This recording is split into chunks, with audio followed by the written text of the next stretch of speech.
جناب خوش آمدید کہتے ہیں آپ کو. جناب قبلہ مفتی سہیل رضا احمدی صاحب ہمارے ساتھ یہاں تشریف فرمائے. السلام علیکم. وعلیکم السلام ورحمۃ اللہ خیریت سے آپ؟ وبرکاتہ. الحمدللہ آپ ٹھیک ہیں؟ خیریت سے ہیں؟ ٹھیک ٹھاک اللہ کا شکر. تو مفتی صاحب سوال ہے یہ سرگودا سے. صاحبہ پوچھ رہی ہیں کہ میں اپنے سسرال میں رہتی ہوں اور میں اس بات کا اعتراف کرتی ہوں کہ لگائی بجھائی کرنا اور غیبتیں کرنا تو میری فطرت ہے، لیکن میں ان کو چھوڑنا بھی چاہتی ہوں، تو کوئی دعا بتا دیں. بسم اللہ الرحمن الرحیم. اللہم صلی علی سیدنا و مولانا محمد وعلی آلہ و اصحابہ وبارک وسلم. دیکھیں یہ بڑا سمیرہ معصومانہ صاحبہ اعتراف ہے نے ویسے. ہاں سوال بھی کیا ہے، جواب بھی دیا ہے. دیکھیں سوال تو یہ کیا ہے کہ اپنے سسرال میں رہتی ہیں اور اس بات کا اعتراف کر رہی ہیں. ہم اپریشیٹ کرتے ہیں کہ اعتراف کرنا بھی یہ دل گردے کا کام ہے. صحیح. اتنا آسان کام نہیں ہے کہ ہاں میں یہ کرتا ہوں صحیح. یا میں کرتی ہوں. تو بہرحال یہ جو لگائی بجھائی ہوتی ہے نا، ادھر کی بات ادھر، یہ عارضی طور پر کامیاب تو ہو جاتے ہیں. صحیح. لیکن نتیجہ کیا ہوتا ہے کہ نتیجہ کبھی بھی ان کے حق میں نہیں آتا. جی میں اس کو عرض کرتا ہوں مثال کے طور پر، آپ جب کسی کی بات آپ کسی تک پہنچانا چاہیں گے تو پہلی بات کیا کریں گے؟ تجسس کریں گے.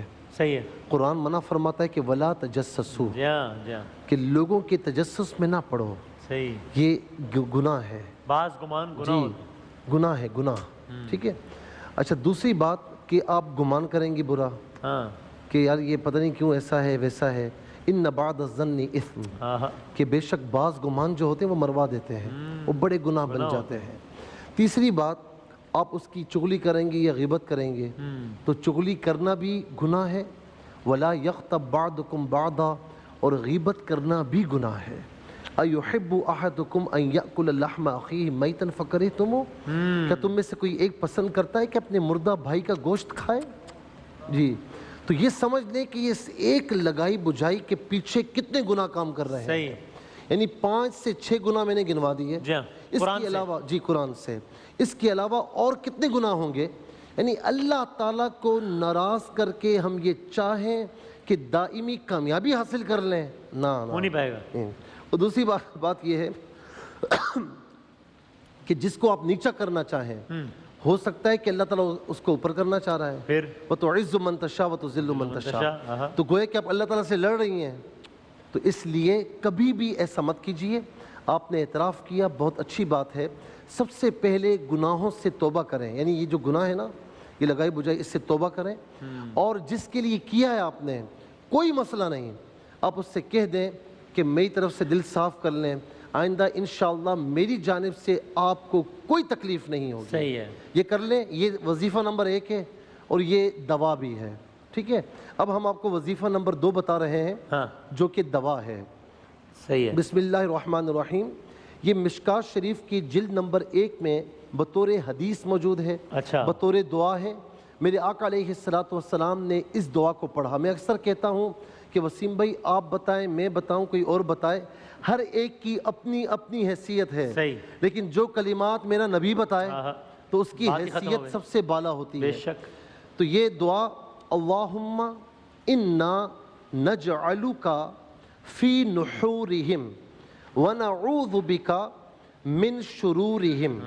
اللہم انا نجعلک فی نحورہم ونعوذ بک من شرورہم. اس کا فوٹو لے لیجئے گا، اس کو یاد کر لیجئے گا.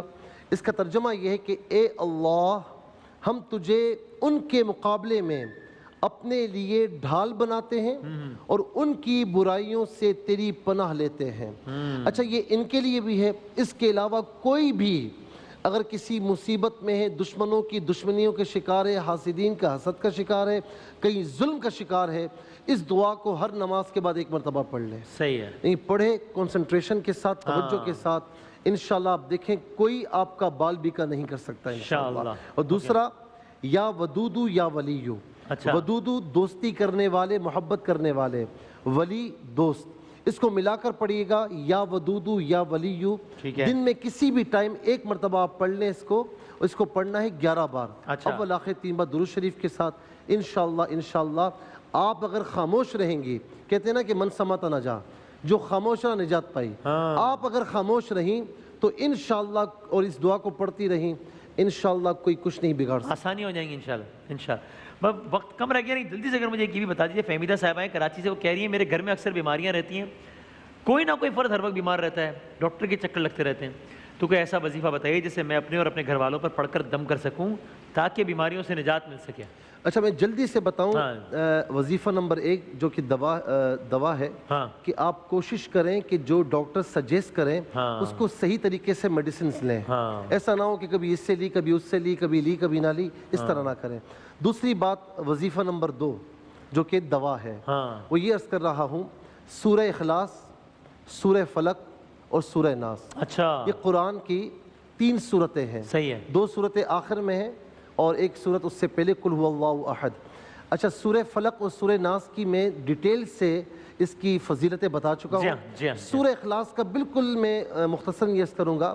جب کافروں نے کہا کہ رب کیسا ہے, سونے کا ہے, چاندی کا ہے, لکڑی کا ہے, اس کو یہ جو خدائی ملی وراثت میں ملی, سوتا ہے جاگتا ہے, کس کی اولاد ہے. تو اللہ رب العالمین نے پوری سورہ اخلاص فرما دی, قل هو اللہ احد. اے محبوب فرما دیجئے اللہ ایک ہے, اللہ الصمد بے نیاز ہے, لم یلد ولم یولد, نہ وہ کسی سے پیدا ہوا نہ اس سے کسی کو پیدا کیا گیا, ولم یکن لہ کفوا احد, اور اس کا کوئی ہمسر نہیں. جس نے اس سورہ اخلاص کو 3 بار پڑھا تو گویا کہ اس نے پورے قرآن کی تلاوت کی. ایک صحابی ہر نماز میں سورہ فاتحہ کے بعد پڑھتے تھے اسے. کسی نے آقا علیہ السلام کی بارگاہ میں عرض کی, یا رسول اللہ یہ ہر نماز میں یہی پڑھتے ہیں. آقا نے بلایا, اس سے پوچھا تو اس کی, یا رسول اللہ بالکل پڑھتا ہوں. فرمایا کیوں؟ کہا اس صورت میں اللہ تعالیٰ کی الوہیت کا بیان ہے نا, اس کی صفات کا, مجھے اس صورت سے محبت ہے. تو فرمایا کہ اس کی محبت تجھے جنت میں لے کر جائے گی. اللہ اکبر, سبحان اللہ. صبح و فجر کی نماز کے بعد 3 مرتبہ اس صورت کو پڑھ لیں, اول آخر 3 بار درود شریف کے ساتھ, نماز کی پابندی کے ساتھ. اس کو پڑھ کر اپنے تمام گھر والوں پر دم کریں, اپنے اوپر بھی دم کریں. اتنا پانی دم کر کے رکھ لیں کہ وہ پانی پورا دن پلاتے رہیں. رمضان میں سحری اور افطاری میں پلاتے رہیں. انشاءاللہ بیماریاں دور ہو جائیں گی انشاءاللہ. جزاک اللہ, بہت شکریہ مفتی صاحب صاحب. اور سورہ فلق اور سورہ ناس کے حوالے سے آج شام میں بھی علماء کے سیگمنٹ میں بڑی تفصیل سے بات ہوئی تھی, تو اور اس رویے پر بھی بات ہوئی تھی کہ اگر ہمیں عام طور پہ کوئی بڑا کوئی ثقیل سا وظیفہ بتا دیں کہ یہاں جا کے اور یہ اس پہاڑ کے پیچھے چلا کاٹ کے اور 8 دن یوں کرو, تو ہمیں لگتا ہے بڑی زبردست سے بات کرے, بڑا پہنچا ہوا آدمی ہے. ہمارے یہاں جنتر منتر کچھ بھی نہیں ہے, سیدھا سادہ قرآن اللہ کا کلام, سبحان اللہ. تو اس پہ غور فرمانا چاہیے مجھے, آپ کو, ہم سب کو. وقفہ لیتے ہیں, اس کے بعد سرکار دو عالم صلی اللہ علیہ وآلہ وسلم کی ذات اقدس کے حوالے سے بیان نظم اور نثر میں انشاءاللہ.